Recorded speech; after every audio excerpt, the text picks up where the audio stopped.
Hello again. My name's Jackie. Here we are back with the Advent of Divine Justice. We're about to start on paragraph 41, and I thought it would be good, just in case you're joining for the first time or need a refresher, to talk about who I am and what this is and what we're doing here.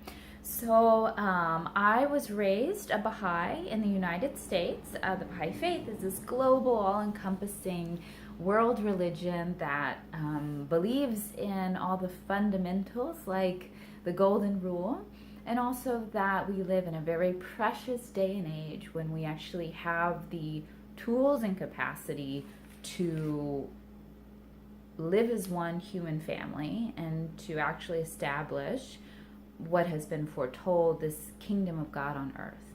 But that it's not going to plop down on top of us. It's something that we have to build together, inspired by these fundamental principles like the golden rule, and also specifically inspired by the writings of Baha'u'llah, who is the prophet founder of the Baha'i faith. His name means the glory of God in Arabic, and he declared his mission as this one foretold for so many ages in the mid-1800s. And as an American Baha'i living in this heightened and polarized day and age, and often feeling like I'm on the opposite side of the fence, or at least not in the same corner as just about anyone I'm talking to, in whatever sphere of life, I decided that I really wanted to start deepening on what my faith had to say about the relevant, pressing issues right now, today, and specifically the United States and America, this country that I love and am so grateful to have been born in, with all of the benefits that it affords me. But I want to understand what my faith says and how to make the world a better place, and be able to converse with anyone in a non-political way, but in a way that is very versed and deepened in the guidance of my own faith. So I've started, I read three recent letters from the National Spiritual Assembly of the Baha'is of the United States, so the organizing body of the U.S. Baha'is.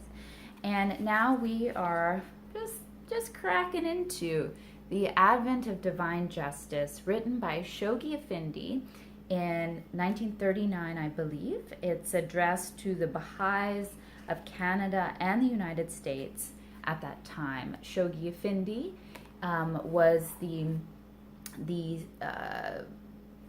point of focus of the Baha'i world at the time that he was alive.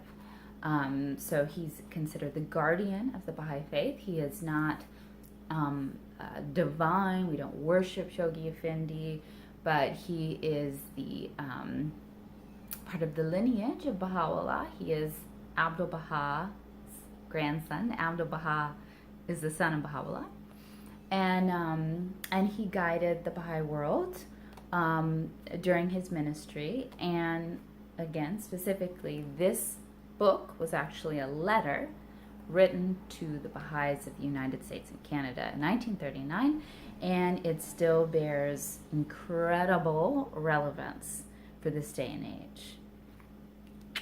So that's what we're doing.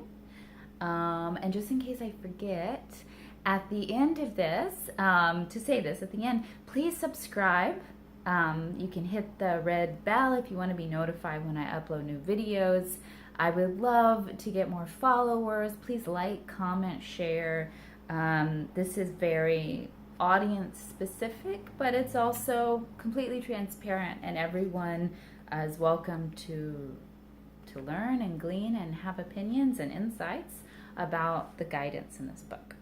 So here we go. Without much ado, paragraph 41 of The Advent of Divine Justice by Shoghi Effendi. Such a rectitude of conduct must manifest itself with ever-increasing potency in every verdict which the elected representatives of the Baha'i community, in whatever capacity they find themselves, may be called upon to pronounce. It must be constantly reflected in the business dealings of all its members, in their domestic lives, in all manner of employment, and in any service they may in the future render their government or people. The rectitude of conduct. We don't get any passes where some part of our life we are not representing the faith for the purpose of transforming the world. That's how I understand it. It must be exemplified in the conduct of all Baha'i electors when exercising their sacred rights and functions. It must characterize the attitude of every loyal believer towards non-acceptance of political posts, non-identification with political parties, non-participation in political controversies, and non-membership in political organizations and ecclesiastical institutions. It must reveal itself in the uncompromising adherence of all, whether young or old, to the clearly enunciated and fundamental principles laid down by Abdul-Baha in his addresses, and to the laws and ordinances revealed by Baha'u'llah in his most holy book. It must be demonstrated in the impartiality of every defender of the faith against its enemies, in his fair-mindedness and recognizing any merits that that enemy may possess, and in his honesty in discharging any obligations he may have towards him. I'm going to back up. That was interesting. Okay.